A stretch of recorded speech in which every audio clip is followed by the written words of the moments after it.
ये है कमला production private limited और आप देख रहे हैं आपका अपना हिंदी न्यूज चैनल 100 न्यूज, सिर्फ खबर। नमस्कार, मैं हूं आपके साथ आरेंद्र। खबरों पर डालते हैं विस्तार से नजर। देश के 16वें राष्ट्रपति के निर्वाचन के लिए चुनाव आयोग ने कार्यक्रम का ऐलान कर दिया है।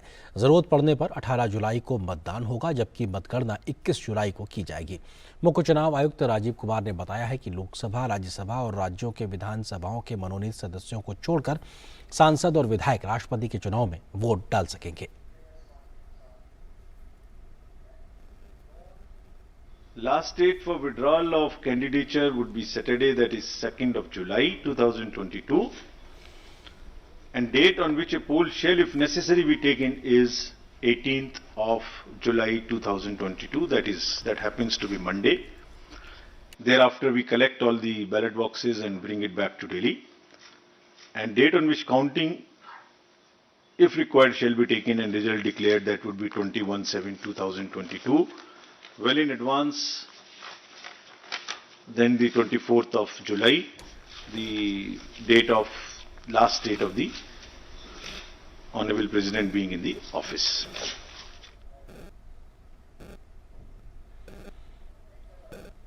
तो 16वें राष्ट्रपति के चुनाव के कार्यक्रम का ऐलान हो गया है। क्या है पूरा कार्यक्रम, आइए आपको बताते हैं। भारत के 16वें राष्ट्रपति के चुनाव की तारीखों की घोषणा कर दी गई है। अब से कुछ देर पहले चुनाव आयोग ने यह घोषणा की है। 16वें राष्ट्रपति के चुनाव की तारीखों का ऐलान हुआ है। चुनाव आयोग ने की है राष्ट्रपति चुनाव कार्यक्रम की घोषणा, और ये अपने आप में बेहद महत्वपूर्ण कार्यक्रम, और 21 जुलाई तक ये पूरी प्रक्रिया होनी है। 18 जुलाई बुधवार को कराया जाएगा राष्ट्रपति चुनाव। अगर वोटिंग होती है तो नामांकन भरने की आखिरी तारीख 29 जून तय की गई है। नामांकन वापस लेने की आखिरी तारीख 2 जुलाई तय की गई है। इसके अलावा 21 जुलाई को मतगणना तय की गई है। चुनाव आयोग ने कहा कि इलेक्टोरल कॉलेज करेगा राष्ट्रपति का चुनाव, यानी कि संसद और विधानसभाओं के माध्यम से लोकसभा, राज्यसभा के सांसद, विधानसभा और विधान परिषदों के विधायक इसमें हिस्सा लेंगे, वोटिंग करेंगे। मनोनीत सांसद विधायक चुनाव में हिस्सा नहीं लेंगे। साथ ही साथ 776 सांसद और देश भर के 4033 विधायक राष्ट्रपति चुनाव में हिस्सा लेंगे, और कुल 4809 सांसद और विधायक मिलकर इलेक्टोरल कॉलेज बनाते हैं, वही इसमें वोटिंग करेंगे। संसद भवन और राज्यों की विधानमंडल में डाले जाएंगे वोट, और ये वोटिंग वहां पे होगी। सांसदों के कुल वोट 5,43,200 हैं, और अगर राज्यों के विधायकों की बात करें तो 5,43,231 ये उनकी वैल्यू होती है। राज्यसभा के महासचिव राष्ट्रपति चुनाव के रिटर्निंग ऑफिसर होंगे, और गुप्त मतदान के जरिए राष्ट्रपति चुनाव में वोटिंग कराई जाएगी। और कोई भी राजनीतिक दल अपने सदस्यों के लिए व्हिप जारी नहीं कर सकता है। इस प्रकार की संवैधानिक व्यवस्था है। राष्ट्रपति चुनाव के लिए कोविड प्रोटोकॉल के नियमों का भी पालन किया जाएगा। और मतगणना नई दिल्ली में होगी, और जिसके लिए रिटर्निंग ऑफिसर राज्यसभा के सभापति को बनाया गया है। उनके जो होते हैं उसके आधार पर यह पूरी प्रक्रिया आगे बढ़ेगी। अगली खबर से आपको रूबरू कराते हैं। प्रधानमंत्री नरेंद्र मोदी ने बायोटेक स्टार्टअप एक्सपो 2022 का उद्घाटन किया है। 2 दिवसीय प्रदर्शनी का विषय बायोटेक स्टार्टअप, नवाचार, आत्मनिर्भर भारत की ओर रखा गया है। प्रदर्शनी में उद्यमियों, निवेशकों, वैज्ञानिकों, सरकारी अधिकारियों और अन्य हितधारकों को आपस में जोड़ने के लिए एक मंच उपलब्ध कराया गया है। प्रदर्शनी में लगभग 300 स्टॉल लगाए गए हैं, जो स्वास्थ्य देखभाल, बायोफार्मा, कृषि, कचरे से कंचन और स्वच्छ ऊर्जा जैसे विभिन्न क्षेत्रों में जैव प्रौद्योगिकी का उपयोग को प्रदर्शित कर रही है।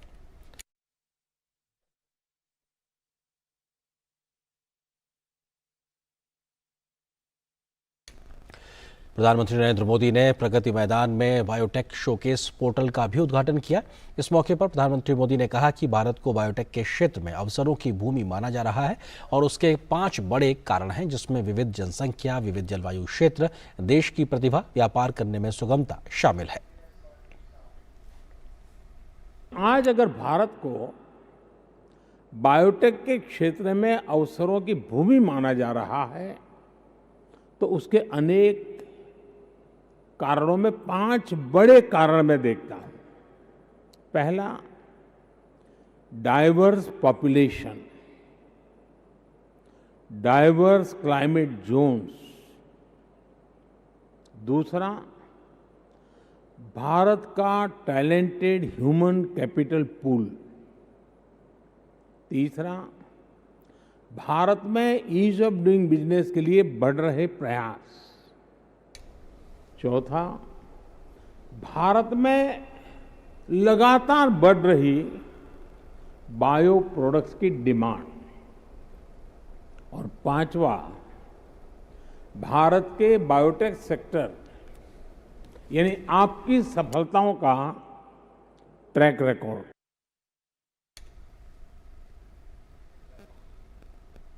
प्रधानमंत्री मोदी ने कहा कि बीते 8 साल में भारत की बायो इकोनॉमी 8 गुना बढ़ गई है। यह 10 अरब डॉलर से बढ़कर 80 अरब डॉलर तक पहुंच चुकी है।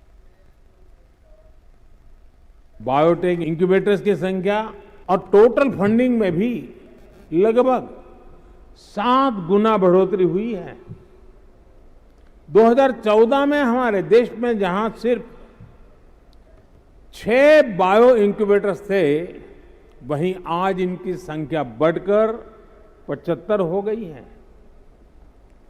8 साल पहले हमारे देश में 10 बायोटेक प्रोडक्ट्स थे, आज इनकी संख्या 700 से अधिक हो गई है। भारत जो अपने फिजिकल इंफ्रास्ट्रक्चर और डिजिटल इंफ्रास्ट्रक्चर में अभूतपूर्व इन्वेस्ट कर रहा है, उसका लाभ भी बायोटेक्नोलॉजी सेक्टर को हो रहा है। तो प्रधानमंत्री ने इस मौके पर अपना संबोधन दिया। क्या कुछ बड़ी बातें रहीं, उसका भी हम आपको जिक्र करते हैं सिलसिलेवार तरीके से कि उन्होंने कहा कि बीते 8 साल में भारत की बायो इकोनॉमी 8 गुना बढ़ गई है। इस बात का जिक्र प्रधानमंत्री ने किया। उन्होंने कहा 10 अरब डॉलर से बढ़कर हम 80 अरब डॉलर तक पहुंच गए हैं और ये सिलसिला लगातार आगे तेजी से बढ़ रहा है। भारत बायोटेक के ग्लोबल इकोसिस्टम के टॉप 10 की लीग से ज़्यादा दूर नहीं है, जल्द ही उसमें वो शामिल होगा। हमारे आईटी प्रोफेशनल्स की स्किल और इनोवेशन को लेकर ट्रस्ट नई ऊंचाइयों पर पहुंचा है और दुनिया विश्वास करती नजर आ रही है। यही रेपुटेशन भारत के बायोटेक सेक्टर के प्रोफेशनल्स के लिए भी दुनिया में पैदा होती दिखाई पड़ रही है। 5 कारणों से भारत बायोटेक के क्षेत्र में अवसरों की भूमि बन रहा है, उनका भी जिक्र प्रधानमंत्री ने किया। उन्होंने कहा कि डाइवर्स पॉपुलेशन और डाइवर्स क्लाइमेट जोन्स, यानी कि हमारी जो विविधताएं हैं जनसंख्या में और पर्यावरण में, वो हमारी एक ताकत है। भारत का टैलेंटेड ह्यूमन कैपिटल पूल, हमारे पास में बहुत ही स्किल्ड लोग हैं। तीसरा, भारत में ईज ऑफ डूइंग बिजनेस के लिए बढ़ रहे प्रयास का भी जिक्र प्रधानमंत्री ने किया। साथ ही साथ उन्होंने कहा कि भारत के बायोटेक सेक्टर यानी आपकी सफलताओं का ट्रैक रिकॉर्ड भी आज दुनिया उसका लोहा मान रही है। उन्होंने कहा कि 5000 से अधिक स्टार्टअप्स बायोटेक के क्षेत्र से जुड़े हुए हैं और ये संख्या बीते कुछ वर्षों में तेजी से बढ़ी है। बायोटेक सेक्टर सबसे अधिक डिमांड ड्रिवन सेक्टर्स में से एक है और ऐसे में इसकी तेजी लगातार बनी हुई है। ईज ऑफ लिविंग अभियान से इस सेक्टर के लिए नई संभावनाएं पैदा हुई है, इसका भी जिक्र प्रधानमंत्री ने अपने संबोधन में किया। उन्होंने कहा कि कैसे बीते कुछ वर्षों में 8 गुना एक बढ़ोतरी देखने को मिली है। वहीं बायोटेक स्टार्टअप एक्सपो 2022 की 2 दिवसीय प्रदर्शनी का विषय बायोटेक स्टार्टअप नवाचार आत्मनिर्भर भारत की ओर रखा गया है। कार्यक्रम के मौजूद केंद्रीय विज्ञान और प्रौद्योगिकी राज्य मंत्री डॉक्टर जितेंद्र सिंह ने कहा कि पहले स्टार्टअप्स की दुनिया में यह मानसिकता थी कि ज्यादातर स्टार्टअप्स आईटी तक सीमित हैं, लेकिन प्रधानमंत्री मोदी के निरंतर प्रयास से आज युवा बायोटेक में रुचि दिखा रहे हैं। प्रधानमंत्री जी, शुरू में स्टार्टअप्स की दुनिया में एक माइंडसेट ये रहता कि अधिकतर स्टार्टअप सीमित है आईटी तक, कम्युनिकेशन तक, लेकिन आपके निरंतर प्रयास और जिस प्रकार का आपने एनेबलिंग मिलियो उपलब्ध करवाया, उसके नतीजे के तौर पर बायोटेक्नोलॉजी, जिसे मोर और लेस शोध का विषय माना जाता था, रिसर्च का विषय, उसमें आज युवा अपनी रुचि दिखा रहे हैं। और इसका प्रमाण इन आंकड़ों से सिद्ध हो जाता है कि 2014 में सारे हिंदुस्तान में कुल मिलाकर के बायोटेक स्टार्टअप्स की संख्या मात्र 50 थी और ये 50 की संख्या आज बढ़कर के 5300 हो गई है और उम्मीद है कि 2025 तक यही संख्या। रक्षा मंत्री राजनाथ सिंह ने वियतनाम में 12 हाई स्पीड गार्ड बोट निर्माण की परियोजना के सफल समापन समारोह में हिस्सा लिया। होंग हा शिपयार्ड पर आयोजित इस समारोह में वियतनामी रक्षा मंत्रालय के वरिष्ठ अधिकारी भी मौजूद थे। भारत सरकार द्वारा 100 मिलियन अमेरिकी डॉलर की डिफेंस लाइन ऑफ क्रेडिट के तहत इन हाई स्पीड गार्ड बोट का निर्माण हुआ है। रक्षा मंत्री ने इस परियोजना के सफल समापन पर खुशी जाहिर की। रक्षा मंत्री ने कहा कि यह परियोजना हमारे make in India, make for the world mission का एक प्रज्वलित उदाहरण है।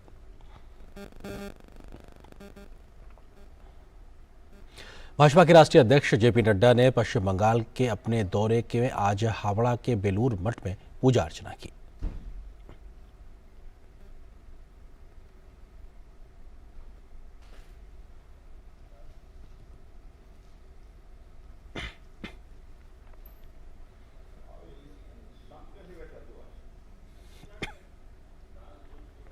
बीजेपी के राष्ट्रीय अध्यक्ष जेपी नड्डा बंगाल दौरे पर हैं। आज दौरे के दूसरे दिन नड्डा कोलकाता में पार्टी के सांसदों, विधायकों और पदाधिकारियों के साथ बैठक करेंगे। नड्डा दोपहर के बाद कार्यकर्ताओं को भी संबोधित करेंगे। इससे पहले नड्डा ने कोलकाता में बीजेपी की प्रदेश कार्यकारिणी को संबोधित करते हुए कहा कि देश भर में क्षेत्रीय दल पारिवारिक संगठनों में बदल गए हैं, जिनके लिए राजनीतिक लोगों की सेवा करने का नहीं बल्कि अपने हितों की सेवा करने का एक माध्यम है। नड्डा ने कहा, पश्चिम बंगाल में सत्तारूढ़ पार्टी तृणमूल कांग्रेस आंटी और उनके भतीजे का पारिवारिक संगठन बन गई है। बिहार और उत्तर प्रदेश में भी ऐसे ही मामले हैं। नड्डा ने कहा कि कश्मीर में तो बाप बेटी की जुगलबंदी है। इसी तरह की चीज़ें महाराष्ट्र, झारखंड और तेलंगाना में भी रही हैं। नड्डा ने कहा कि इसी तरह मां और बेटे के पारिवारिक संगठन से कांग्रेस अब बहन और भाई का संगठन बन गई है। भाजपा अध्यक्ष ने पश्चिम बंगाल की मुख्यमंत्री ममता बनर्जी के दावों को खारिज कर दिया कि केंद्र सरकार राज्य के वैध बकाया को वापस ले रही है।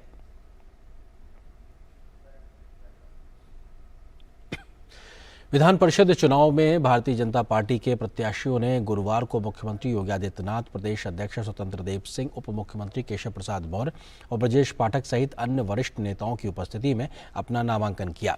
इस अवसर पर बड़ी संख्या में राज्य सरकार के मंत्रीगण, विधायक व अन्य वरिष्ठ नेता उपस्थित रहे। भारतीय जनता पार्टी के विधान परिषद के लिए प्रत्याशी उप मुख्यमंत्री केशव प्रसाद मौर्य, भूपेंद्र चौधरी, दयाशंकर मिश्र दयालु, जेपीएस राठौर, जसवंत सैनी, दानिश आजाद अंसारी, बनवारी लाल दोहरे व मुकेश शर्मा गुरुवार को अपना नामांकन दाखिल करने पहुंचे।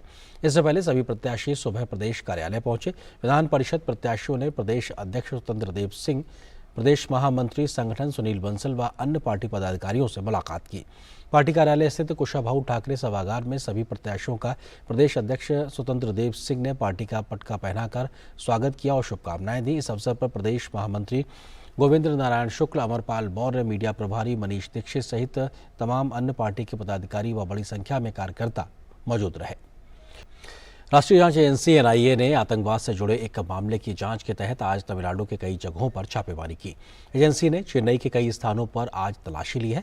कराईकल और मलियादुथुराई में भी छापेमारी की गई है। यह मामला आईएसआईएस के लिए प्रचार और फंड जुटाने से जुड़ा हुआ है। इस मामले का मुख्य आरोपी पहले से ही जेल में है और यह तलाशी उसी जांच को आगे बढ़ाने के लिए की गई है।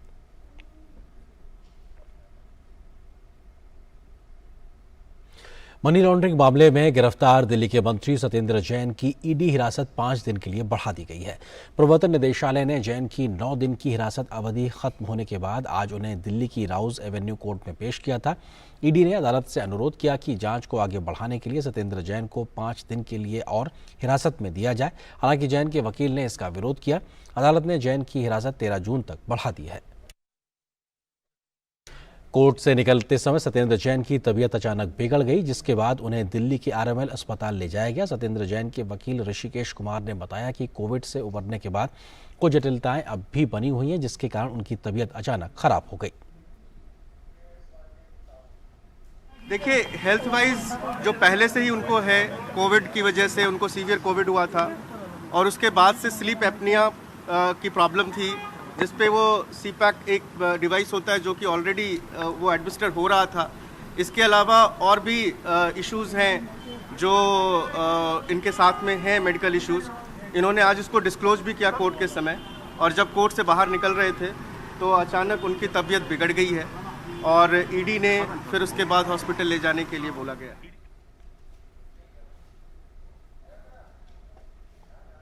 और खबर झारखंड से। रांची के मेन रोड स्थित चर्च कॉम्प्लेक्स के तीसरे हिस्से पर सीए एनके केजरीवाल के दफ्तर पर आयकर विभाग की लगातार कार्रवाई चल रही है। विभाग के अधिकारी लगातार कागजातों की जांच कर रहे हैं। इस दौरान सहयोग के लिए एचडीएफ बैंक के अधिकारी को भी कार्यालय में बुलाया गया है। इसके अलावा राजधानी के अन्य और भी जगहों पर आयकर विभाग की छापेमारी की कार्रवाई चल रही है।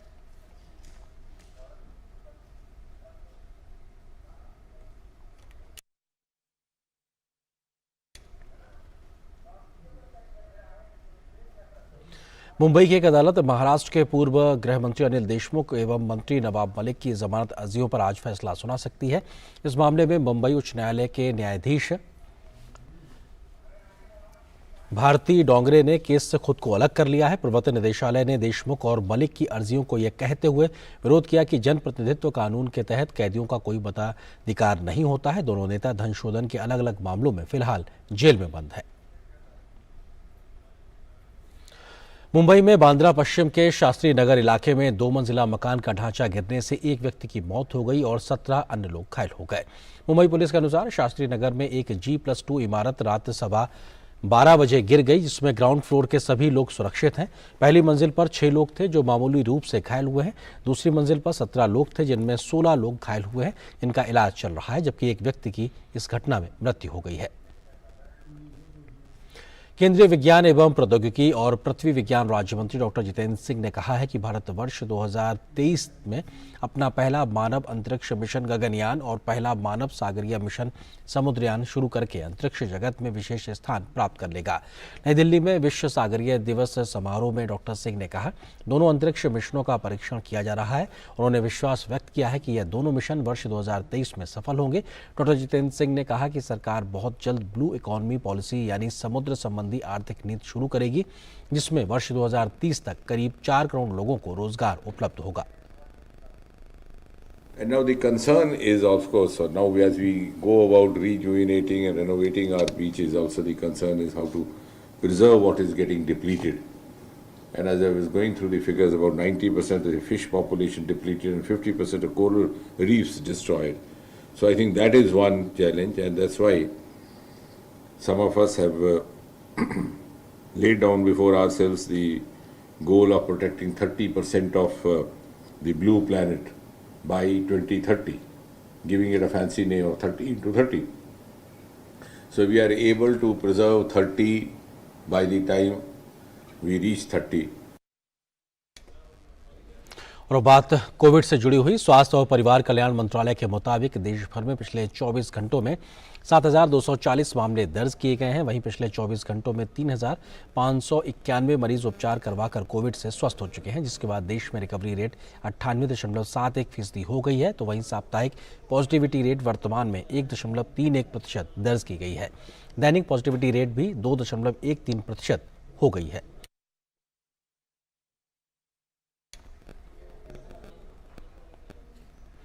आरबीआई गवर्नर शक्तिकांत दास ने डिजिटल लैंडिंग पर बड़ा बयान दिया है। मुंबई में वित्त मंत्रालय के अमृत महोत्सव पर आयोजित कार्यक्रम को संबोधित करते हुए आरबीआई गवर्नर ने कहा कि डिजिटल प्लेटफॉर्म के जरिए दिए जाने वाले लोन अवैध और गैर कानूनी है। उन्होंने कहा कि आरबीआई जल्द ही इस बारे में नए रेगुलेशन लेकर आ रही है। 3 years we have taken measures like we have issued guidelines for governance in banks, both public and private sector. We have completely reworked and we have a new framework for NBFCs. We have a new regulatory framework for the MFIs, and we are now working on a new framework for the urban cooperative banks. With regard to lending by digital platforms, that is work in progress, and I think very soon we will be coming out with a broad regulatory architecture which should be able to address the challenges that we are confronted with regard to lending through digital platforms, many of which are unauthorized, unregistered, and should I say illegal. केंद्रीय वित्त मंत्री निर्मला सीतारमण ने आज गुजरात के गांधीनगर में सार्वजनिक क्षेत्र के केंद्रीय उपक्रमों के सम्मेलन को संबोधित किया। उन्होंने इस अवसर पर एक प्रदर्शनी का शुभारंभ भी किया। वित्त मंत्री ने राष्ट्र निर्माण में सार्वजनिक क्षेत्र के केंद्रीय उपक्रमों की महत्वपूर्ण भूमिका का जिक्र किया। For a minute, I'd like to go back to tracing what the role of the public sector enterprises have been all these years, not to speak in great elaborate detail, but the fact remains that the public sector enterprises were begun with a very clear understanding that big time investments, interests in infrastructure, interest in long-term projects were not going to be possible for a country which was just out of colonial rule unless the government itself would come forward, invest and build capacities. वित्त मंत्री ने देश में लघु उद्योग को बढ़ावा देने के लिए कहा कि सरकार का प्रयास होगा कि देश में सकारात्मक माहौल बनाकर उससे जुड़े लोगों की मदद की जा सके। Small scale industries and enterprises are also seeing the opportunities before them, and in a free India, unlike the colonial era, they had all the opportunities to access the facilities, the endowments that this country could offer, and therefore they could grow on their own. But when we progressed in this chart, came 1991, whether under situational compulsion or also because the world was opening up, you had the globalization, liberalization happening at that time, and post which investments both within India and outside started happening in areas which were naturally giving opportunity for Indian entrepreneurs. राजस्व सचिव तरुण बजाज ने कहा है कि देश इस वक्त महंगाई, चालू खाता घाटा, करेंसी की वैल्यू के मोर्चे पर चुनौतियों का सामना कर रहा है। मुंबई में आज़ादी के 75 साल के अमृत महोत्सव पर उन्होंने कहा कि महंगाई दर में बढ़ोतरी पर लगाम लगाने के लिए सरकार और आरबीआई ने मिलकर कुछ कदम उठाए हैं, जिसका असर आने वाले दिनों में होने की पूरी उम्मीद है। राजस्व सचिव ने कहा है कि आने वाले दिनों में जीएसटी संग्रह औसतन 1,40,000 करोड़ से 1,50,000 करोड़ के बीच हो सकता है और आने वाले समय में उम्मीद है कि साल का टैक्स कलेक्शन बजट की उम्मीदों से कहीं ज्यादा हो सकता है। We have already collected data from the banks, the companies, and there are more than 15,000 such entities that provide us information, and the information source that has come to us this year is far better and far larger than last year. So that is also what gives me the confidence that we will be able to collect more taxes. And our effort on both direct and indirect taxes is to use this data, to provide this data to the taxpayers so that there is a voluntary disclosure of taxes and incomes by the people. And that is, I think, what one has realized over a period of time, that the direct tax and the indirect tax formations are the backbone of the fiscal policy. They provide the revenue through which major expenditures can be made. 9 जून यानी आज गंगा दशहरा का पर्व मनाया जा रहा है। ज्येष्ठ माह के शुक्ल पक्ष की दशमी तिथि को गंगा दशहरा मनाए जाने का विधान है। हिंदू धर्म में गंगा दशहरा का विशेष महत्व बताया गया है। शास्त्रों के अनुसार इस दिन धरती पर मां गंगा अवतरित हुई थी। मान्यता है कि इस शुभ तिथि को गंगा नदी में डुबकी लगाने से हर तरह के पापों से मुक्ति मिल जाती है। इस मौके पर हरिद्वार में गंगा स्नान करने के लिए श्रद्धालुओं की भीड़ गंगा घाटों पर उमड़ रही है। भारी संख्या में श्रद्धालु हरिद्वार में हर की पैड़ी में स्नान करने जाते हैं। आज हर की पैड़ी में आज के दिन ब्रह्मकुंड में स्नान का विशेष महत्व माना जाता है। सुबह से ही लोगों ने हर की पैड़ी पर ब्रह्मकुंड पर डुबकी लगाने की शुरुआत कर दी थी। लोगों को लगता है कि गंगा में लगाई उनकी एक डुबकी उन्हें मोक्ष दिला सकती है। इसी कामना के साथ लोग हरिद्वार पहुंच रहे हैं और गंगा में डुबकियां लगाते हुए पुण्य और मोक्ष की कामना कर रहे हैं। वहीं आज के दिन हिंदुओं के सबसे बड़े तीर्थ प्रयागराज में पवित्र गंगा, यमुना और अदृश्य सरस्वती के संगम पर स्नान का विशेष महत्व होता है। ऐसा माना जाता है कि मनुष्य के सभी कष्टों का निवारण आज के दिन पवित्र जल में स्नान के साथ हो जाता है। इसलिए बड़ी संख्या में देश विदेश से श्रद्धालु संगम में डुबकी लगा रहे हैं। सुबह से ही लाखों की संख्या में श्रद्धालु संगम तट पर जमा है। विग्रह को भी पूजन करके मोक्ष की कामना की जाती है।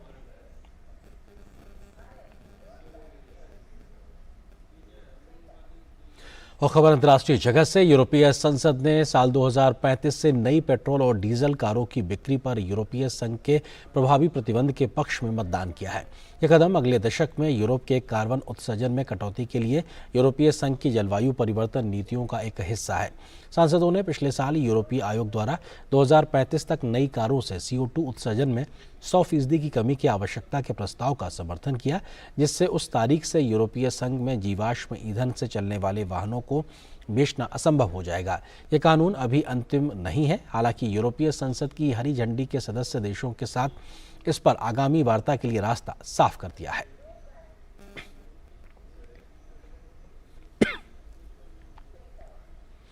विश्व स्वास्थ्य संगठन ने कहा है कि 29 देशों से अब मंकी पॉक्स के 1000 से अधिक पुष्ट मामले सामने आए हैं। अब तक इन देशों में किसी की मौत नहीं हुई है। यह बीमारी 9 अफ्रीकी देशों में इंसानों में स्थानिक है, लेकिन पिछले 1 महीने में कई अन्य देशों में इसके फैलने की सूचना मिली है, जिसमें से ज़्यादातर यूरोप में है। विश्व स्वास्थ्य संगठन आने वाले दिनों में नैदानिक देखभाल, संक्रमण की रोकथाम और नियंत्रण, टीकाकरण और सामुदायिक सुरक्षा पर गाइडलाइन जारी करेगा। विश्व स्वास्थ्य संगठन ने कहा है कि लक्षणों वाले लोगों को घर पर अलग थलग रहना चाहिए और स्वास्थ्य कार्यकर्ता से सलाह लेनी चाहिए, जबकि एक ही घर में लोगों को निकट संपर्क से बचना चाहिए। यूक्रेन ने रूस पर आरोप लगाया है कि वो जानबूझकर खाद्य और कृषि से जुड़े संस्थानों पर हमले कर रहा है। मिकोलेव के गवर्नर ने कहा है कि दुनिया को खाने की कमी से डराने के लिए रूस यूक्रेन के खाद्य और कृषि गोदामों और कमोडिटी टर्मिनल्स को निशाना बना रहा है। उन्होंने आरोप लगाया है कि रूस ने वैश्विक खाद्य कमी की तबाही को दिखाने के लिए कृषि उद्यमों और क्षेत्रों को निशाना बनाया है। उन्होंने कहा कि रूस ऐसा इसलिए कर रहा है ताकि अपनी शर्तों पर काला सागर को फिर से खोलने के लिए दुनिया को मजबूर किया जा सके। They want to do this because they're trying to trade about opening the Black Sea for trade, and that's why they shoot more. And they shoot the agricultural enterprises and even fields, to burn the fields, just for their own movie that fields are on fire. Ukraine के राष्ट्रपति Vladimir Zelensky ने डोमांस्क क्षेत्र में सबसे बड़े शहरों में से एक सिविएरो दोनेत्स्क को फिर से नियंत्रण में लेने की प्रतिबद्धता को व्यक्त किया है। एक वीडियो संदेश में उन्होंने दावा किया है कि इस क्षेत्र में यूक्रेनी सेना रूसी सैनिकों को बड़ा नुकसान पहुंचा रही है। यूक्रेनी राष्ट्रपति ने डोमांस्क में चल रही लड़ाई को भयंकर और बहुत कठिन संज्ञा दी है। उन्होंने यह भी कहा है कि इस क्षेत्र में लड़ाई युद्ध के परिणाम को तय कर सकती है। तो इस खबर के साथ फिलहाल इस बुलेटिन में इतना ही। नमस्कार।